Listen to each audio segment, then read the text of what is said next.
Chapter 1. The fairies were out and about too late in the season.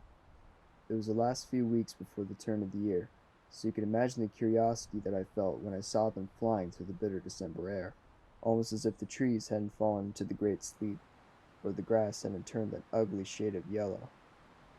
Before all of this, I never noticed their odd behavior.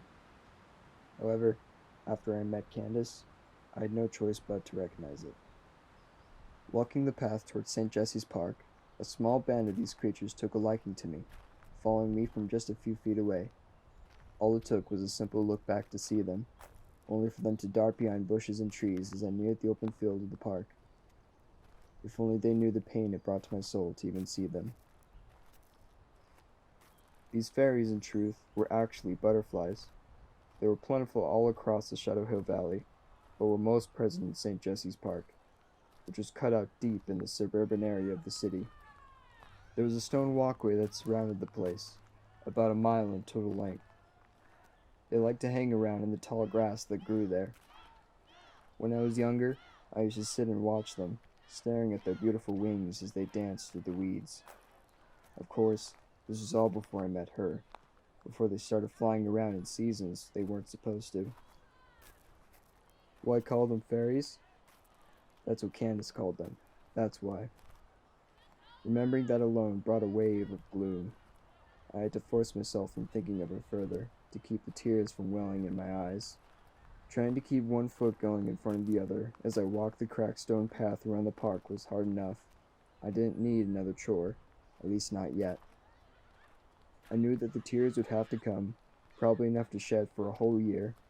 It would have to wait, however, just a little bit longer. There were too many people out and about. Families with their kids, little children playing and teasing in the distance, the occasional person jogging that I would have to step out of the way for. I wouldn't dare threaten to ruin their day by crying in front of them. No, I knew where I would go. It was one place that I could do it, somewhere that made sense. I felt the tears beginning to gather in my eyelids, but I pulled them back, sniffling in every attempt to keep them from escaping. I could see my destination in the distance. I tried to distract myself from it by counting the individual squares that made up the stone path, but it failed to fully keep my eyes from watering. As I went around another bend, I clenched just a tad bit tighter on the pink envelope that I held in my hand. All the way at the end of the park, down to the brown wall which separated grass from the backyards of the houses on the other side, there stood the largest tree that I've ever seen. Certainly it wasn't local, and if it was, then it had probably been there for a few hundred years, making it inseparable from everything around it. It was massive compared to everything else in St. Jesse's Park, and it just so happened to be the landmark for the location of a single bench, the only one that exists in the park at all, in fact. Before that day, I looked at it with a sort of nervousness, not for any particular reason or anything. It was the energy, the aura that surrounded it. Just looking at it from afar gave me the feeling that I had traveled into another world, another dimension. It was uncomfortable, yet welcoming all at the same time. Now looking upon it, cornering the final bend, I saw only the place where the happiest of memories were made. I allowed a single whimper to escape my trembling lips. As it was followed by a tear, I stopped dead in my tracks, unable to force my feet to move. All the pain from last week came rushing back to me, threatening to make me collapse. Candice loved it here. She saw things here that I couldn't, and knew that. Call it what you wish, a gift if you must. By going there that day, I thought that I could discover some of what she felt for myself. If I didn't, then I truly would be to blame for what happened to her. The naked tree that towered above, providing some shade from the false sense of early spring, was welcoming enough. I wiped the tear from my cheek and walked the final steps to the bench. That aura returned, but something else was there. I couldn't pin an explanation to it, though. Maybe it was just a sadness that I felt. Yeah, that was probably it. I could feel my cheeks growing redder as I sat down. So as to keep the envelope from getting wet, I laid it on the armrest beside me. After placing it, I brought my legs up to my chest so that I could hug them. Doing this brought some comfort and relief, like I was embracing a ghost. There were still some people within earshot, so the act also alleviated some of the stress that I felt. Anything to hide it from them sufficed. As my vision fogged up from the tears, I dug my face deeper into my legs. I hated it. I hated everything about it. A great shame took over me. Why? I questioned the ghost that I pretended to embrace. Why did you do it? I loved you. For a moment I could have sworn that I was with her again. Tear-soaked jeans became Candice's soft, olive-colored skin. It felt nice as a thought, but it wasn't real. So many times I had taken those small gestures for granted. Her desperate cries for help in the form of her embraces, I never recognized them. They got fewer and fewer the older we got, as if silently leading up to the night almost a week before that day. I should have cherished them, but I didn't. All I had left was the memory of her soft breathing on my neck as we would cuddle on that very bench.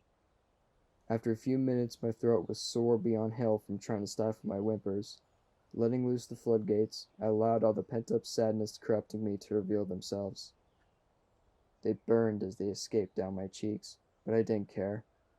The neutralizing factor in this was my tight hold on my legs, refusing to let go of the ghost.